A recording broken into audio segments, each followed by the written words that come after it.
한 주간 동안 편안하셨습니까? 예, 편안하셨으니까 지금 이 자리에 있으리라고 믿습니다. 지금 편안하지 않은 사람은 뭐 할까요? 막 수해 복구하고 집 치우고 이러면서 이 안식일을 어떻게 보내실까 하는 염려가 되었습니다. 제가 오늘은 레크레이션 강사는 아니지만 여러분의 건강을 위해서 박수 8가지의 건강 박수를 제가 막 열심히 찾아봤는데요.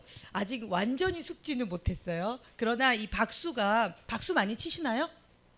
그래도 제가 이걸 공부하면서 생각했던 게 그래도 우리가 교회 다니는 사람들은 축복이 있다. 맞아. 그렇게 박수 칠 일이 일반 사람들보다는 훨씬 많지 않아요? 웃을 일도 사실 훨씬 많습니다. 우리가 뭐 성인들의 그런 이렇게 조사를 해봤더니 웃을 일이 거의 없대요, 하루에. 근데 우리 기독교인들은 그래도 웃을 일과 박수 칠 일이 많아서 감사한 것 같습니다. 그래서 박수는 매우 평범한 동작처럼 보이지만 여러분들이 다 아시는 것처럼 우리 손 안에 모든 오장육부 온 몸이 이 손 안에 있기 때문에 건강 비결을 갖고 있다고 합니다. 그래서 인간의 손에는 14개의 기맥이 있대요. 기가 안 통한다 막 이러잖아요. 그럴 땐 박수를 많이 치면 된다는 뜻이에요. 345개의 경혈이 또 모여 있대요. 그래서 어디가 아프면 그것을 자극해주면 어느 정도는 이렇게 해소할 수 있는 그런 게 되어진다고 합니다.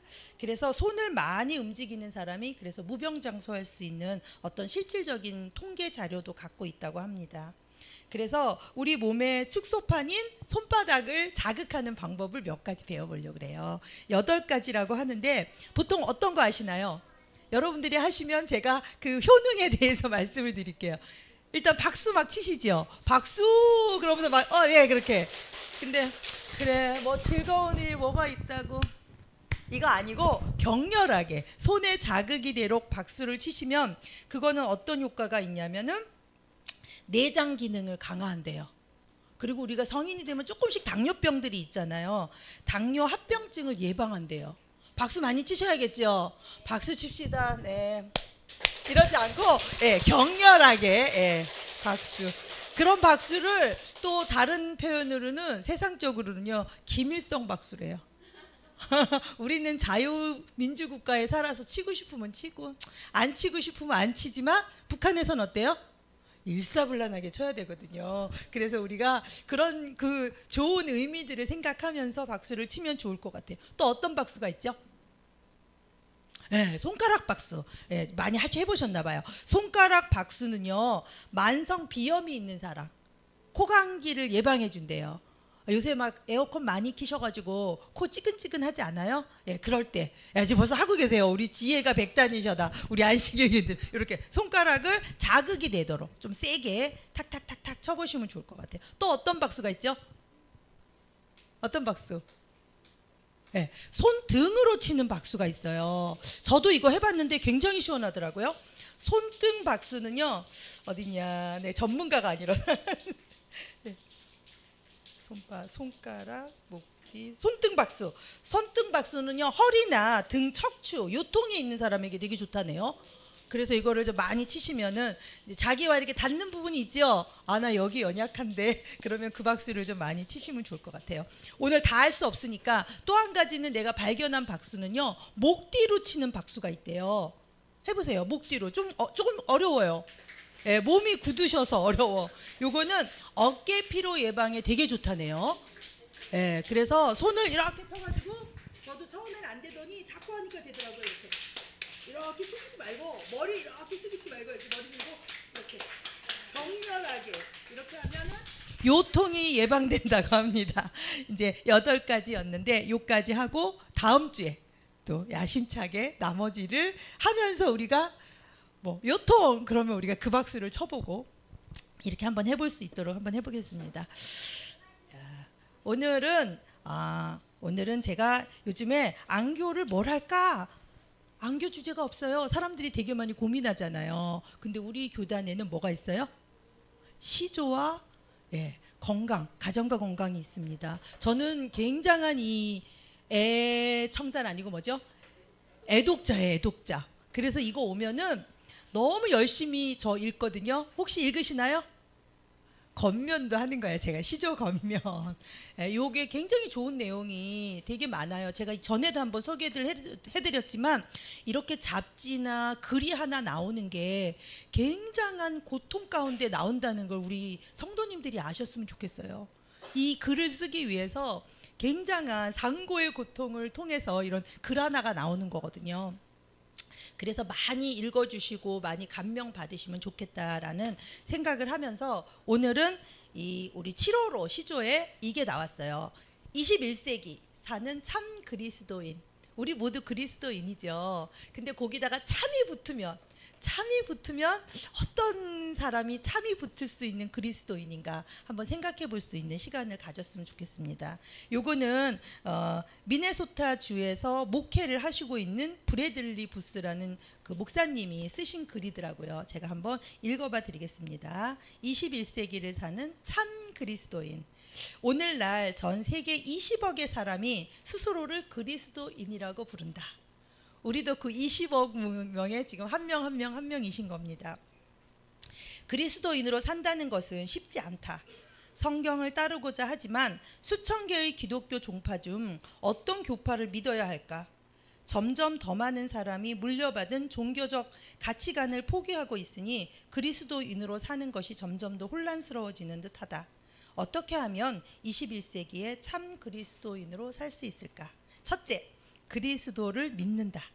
사도행전 16장을 보면 마게도냐 빌립보라는 도시에 간 바울과 실라 선교사들은 노예이자 점장이었던 한 소녀에게서 귀신을 쫓아냈고 그로 인해서 교도소에 갇힙니다.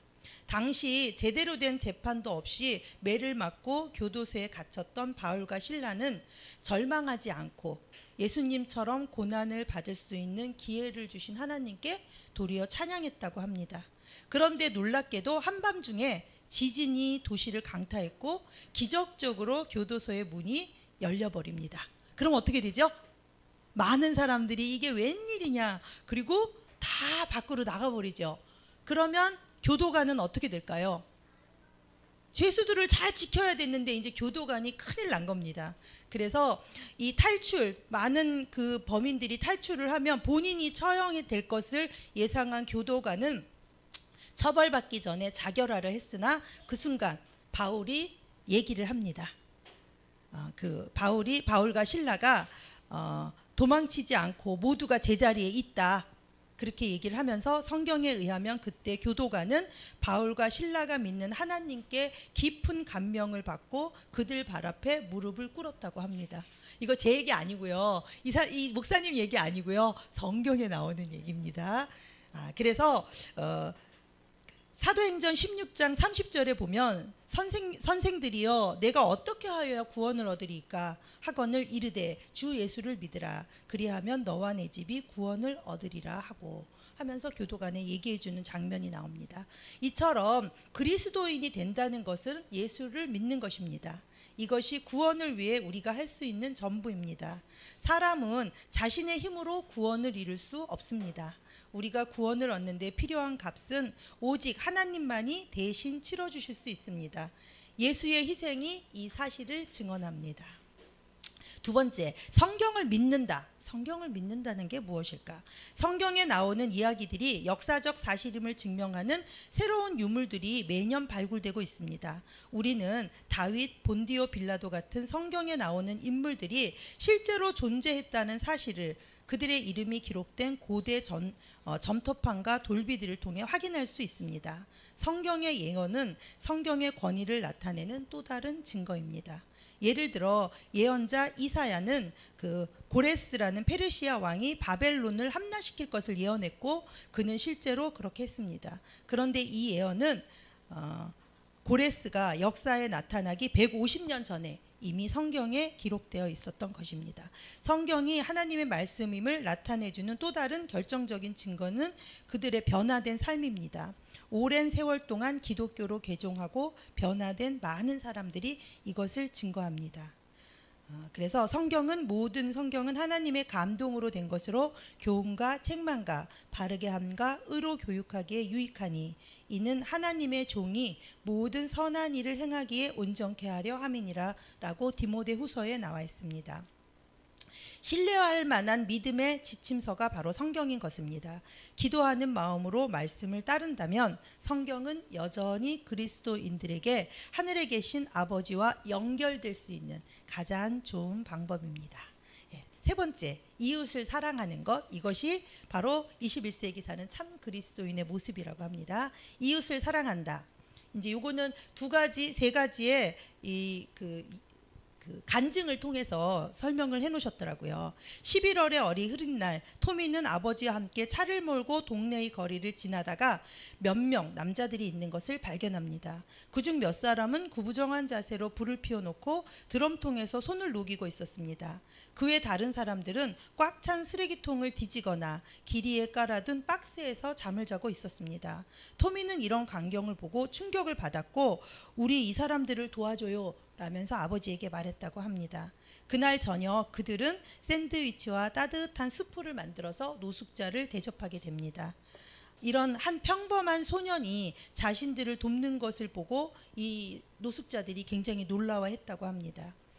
그 다음에는 토미와 아버지가 그들에게 담요를 가져다 주고 이렇게 했는데 일주일도 안 되어 토미는 지역의 TV 방송국과 인터뷰를 하게 되었고 엄청난 도움의 손길을 받을 수 있었다고 합니다. 그래서 많은 교회들이 담요와 옷을 모아오고 자선단체들이 무료 급식소를 열고 노숙자 쉼터를 열고 이렇게 해서 한 아이의 작은 선의가 또 도우려는 그런 마음이 이렇게 큰 순수한 친절과 사랑으로 시작된 풀뿌리 운동은 토미가 내민 뜨거운 수프 한 그릇을 통해 퍼져나가게 된 것입니다. 참 그리스도인으로서 그는 이웃을 자신처럼 사랑했고 그러한 사랑은 그가 사는 지역사회를 변화시키는데 크게 기여했습니다.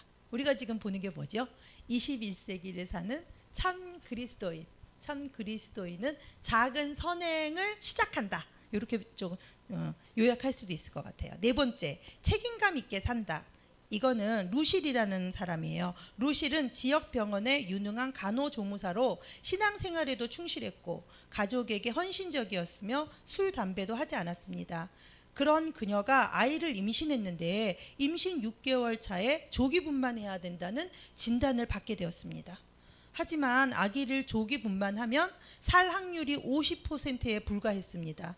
그래서 그녀는 병원 측을 막 설득하면서 얘기를 했어요. 병원은 루실에게 안 된다, 낳을 수 없다, 너도 상할 수 있다라고 얘기를 했지만 루실은 하나님께서 제 아이와 저를 보호해 주실 것을 믿습니다 하면서 그냥 계속 아이를 낳을 것을 생각했대요. 그래서 결국은 루실은 의사가 그녀에게 권유하는 다른 모든 처방에 충실히 따랐고 놀랍게도 그녀는 아기를 37주까지 임신한 후에 제왕절개로 분만하였습니다.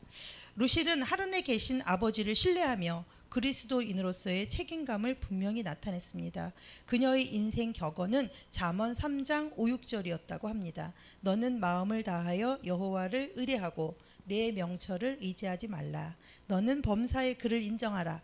그리하면 내 길을 지도하시리라. 이 말씀을 붙들고 끝까지 이렇게 했을 때 아이를 분만할 수 있었다고 합니다. 다섯 번째, 구원의 기쁨을 얻도록 돕는다. 참 그리스도인들은요. 여기는 에벨린이라는 사람에 대해서 나와요. 에벨린은 신실한 그리스도인으로서 사랑하는 교회와 복음에 충실했다. 그뿐 아니라 살고 있는 그 호주의 마을의 이웃들에게도 구원의 기쁨을 전해주곤 했답니다. 그곳에 사서는 그녀는 당시 남편이 주지사였다고 해요. 그런데 어느 날 갑자기 비극이 벌어졌다고 해요. 이 에벨린이라는 신앙을 폭풍같이 시험하는 이런 어떤 시험이었다고 합니다. 악명 높은 살인 청부업자가 주지사였던 남편을 암살한 것입니다. 결과적으로 암살자는 체포되었고 종신형을 선고받았다고 합니다. 그런데 놀랍게도 이 에벨린은 감옥에 있는 그 제수를 방문해서 그에게 성경을 건네주었다고 합니다. 그녀는 예수님께서 성경의 원수를 사랑하라고 말씀하셨기 때문에 당신이 남편을 죽인 것을 내가 용서하려고 합니다 라고 말을 했고, 이런 부인의 감동적인 간증과 선한 가마력 덕분에 그런 죄수인 그런 해리 오차드는 예수를 구주로 받아들이고 회개했고 침례를 받았습니다. 그의 회심이 범죄 기록을 지우지는 못했지만 이는 한 사람의 그리스도인이 용기 있게 구원의 기쁜 소식을 전할 때 어떤 기적 같은 일이 일어났는지를 보여주는 예입니다. 그래서 참 그리스도인, 21세기를 사는 참 그리스도인은 일단 뭐래요? 그리스도를 믿는 것. 두 번째는 성경의 말씀을 믿는 것. 그 다음에 세 번째는 이웃을 사랑하는 것. 네 번째는 책임감 있게 사는 것. 다섯 번째는 구원의 기쁨을 얻도록 전도하는 것. 이런 것이라고 합니다. 21세기의 그리스도인으로 산다는 것은 큰 도전이다. 진정한 그리스도인들은 예수와 성경을 믿기 때문에 함께 있는 것이 행복하다. 예수님처럼 그들은 다른 사람을 사랑하고 도움이 필요할 때 돕고 책임감 있게 솔선수범하며 구원의 기쁨을 나눈다. 이렇게 하면서 이렇게 마침표를 찍었습니다. 저도 이 글을 읽으면서 그냥 예전 같으면 뭐 이 책 읽는 거 그냥 술술술술 넘어갔는데, 이렇게 우리 교우님들에게 소개를 하려고 보니까 몇 번 읽게 되고 읽을 때마다 굉장한 감동이 있더라고요. 아, 정말 이렇게 살아야겠다, 이렇게 살고 싶다라는 결심을 하게 되는 계기가 되었습니다. 우리 여기 있는 반생님들도 나는 21세기를 살고 있어, 나는 참 그리스도인인가? 라고 한번 자기 신앙을 점검하며 나는 이웃을 위하여 어떤 사랑을 베푸는가, 어떤 인내를 베푸는가, 어떤 전도를 하는가, 이렇게 생각해보는 귀한 안식일 되셨으면 좋겠습니다.